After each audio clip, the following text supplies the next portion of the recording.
என்னை ஆட்கொண்டவரும் நான் சேவிக்கிறவருமான ஆண்டவராகிய இயேசு கிறிஸ்துவின் நாமத்தினாலே அன்பின் நல்வாழ்த்துக்கள். கிறிஸ்தேசுக்குள் மிகவும் பிரியமான அன்பு சகோதர சகோதரிகளே, நீதிமொழிகளின் புத்தகத்தில் 16வது அதிகாரத்தில் 5வது வசனத்தில், மனமேட்டிமை உள்ளவன் எவனும் கர்த்தருக்கு அருவருப்பானவன், கையோடே கை கோர்த்தாலும் அவன் தண்டனைக்கு தப்பான். மனமேட்டிமை எவ்வளவு கொடிதான ஒரு பாவமாய் காணப்படுகிறது பாருங்கள். அவன் எப்படிப்பட்டவனாய் காணப்படுகிறான்? கர்த்தருக்கு அருவருப்பானவனாய் காணப்படுகிறான். சில பேரை நாம் பார்க்க முடியும் அல்லவா? அவர்கள் வாயை திறந்து பேசினாலே பெருமையான பேச்சுகளை பேசுவார்கள். தங்களுடைய படிப்பை குறித்து, ஆஸ்தியை குறித்து, அந்தஸ்தை குறித்து, இன்னும் சில பேர் வேண்டாத இந்த ஜாதியை குறித்து பெருமை பேசுவதை நாம் பார்க்க முடியும்.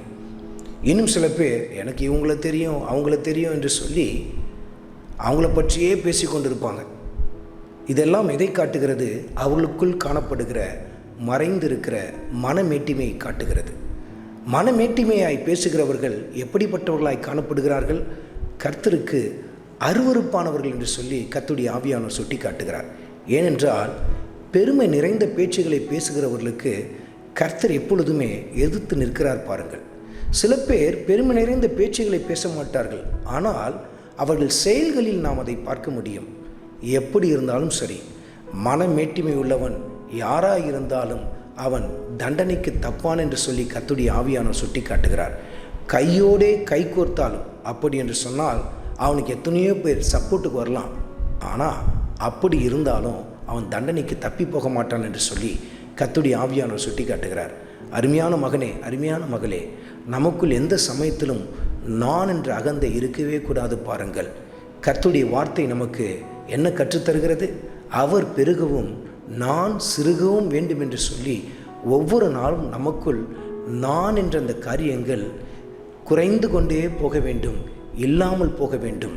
நமக்குள் ஆண்டவர் இயேசு கிறிஸ்து அவர் தன் மகிமையை வெளிப்படுத்தத்தக்கதாய் அவரையே நாம் எல்லா காரியத்திலும் முன்னிலைப்படுத்த வேண்டும். அருமையான மகனே, அருமையான மகளே, இத்தனை நாள் வரையிலும் எனக்கு தெரியும், என்னால் முடியும் என்று சொல்லி பெருமை பேசிக்கொண்டிருந்தால் அந்த மனமேட்டிமையிலிருந்து மனம் திரும்பி என்று சொல்லி கர்த்தருடைய ஆவியானவர் சுட்டி காட்டுகிறார். ஏனென்றால் மனமேட்டிமை உள்ளவர்கள் கர்த்தருக்கு அருவருப்பானவர்கள். அது மாத்திரமல்ல, கையோடே கை கோர்த்தாலும் அவர்கள் தண்டனைக்கு தப்பி போக முடியாது பாருங்கள். தாழ்மையை தரித்து கொள்வோம். ஆண்டவர் இயேசு கிறிஸ்துவின் பாதத்தில் நம்மை தாழ்த்தி அர்ப்பணிப்போம். கிருபையின் மேல் கிருபையை பெற்றுக்கொள்வோம். ஆண்டவராகிய இயேசு கிறிஸ்துவின் கிருபை உங்கள் அனைவரோடும் கூட இருப்பதாக. ஆமென்.